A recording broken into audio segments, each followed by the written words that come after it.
I don't really think I'm gonna be able to do much street tuning today.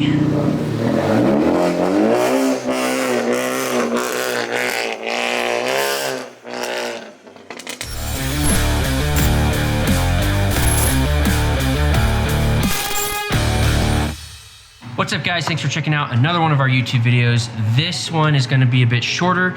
I just wanted to highlight a specific turbo.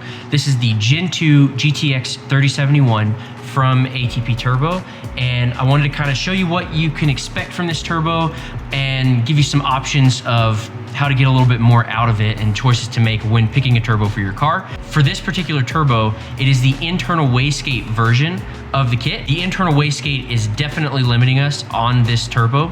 As you can see from this graph, we made 341 foot-pounds of torque and 411 horsepower. Now, quick disclaimer, we are at high elevation. We do use correction factors as everyone else here does because we have altitude working against us, and we use the correction factors to give you an idea of what the car would make at sea level.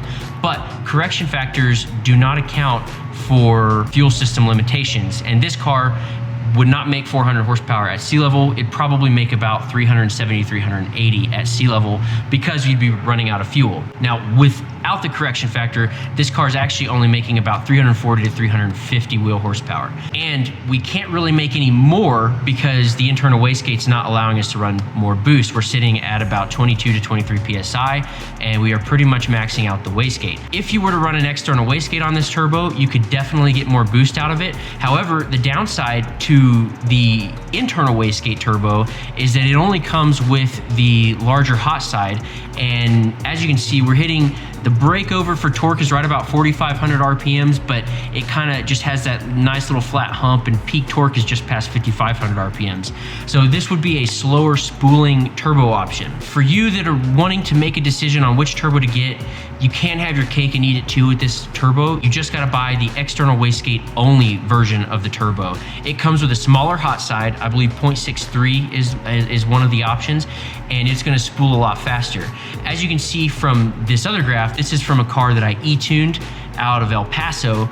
It does have aux fuel, it's running E50. We were able to make 460 wheel horsepower, and it spools quite a bit faster, and that's because of the smaller hot side. So with the external wastegate allowing us to run more boost, and with the smaller hot side allowing for quicker spool, we are getting quite a bit more power band out of this turbo. And that is one of the reasons I really like the GEN-2 GTX-3071, because it is pretty versatile. With the smaller hot side, you get the fast spool, but it's still gonna be able to make a ton of power on the top end. Both of these turbos are available on our website. You can check them out, edgeautosport.com. And if you want me to tune your car, which I would love to do, go ahead and check that out too on our website, edgeautosport.com. You can find the e-tune package for the Focus ST, and I'd love to work with you. Anyways, that'll be all for this video. Thanks for checking it out. We'll catch you next time.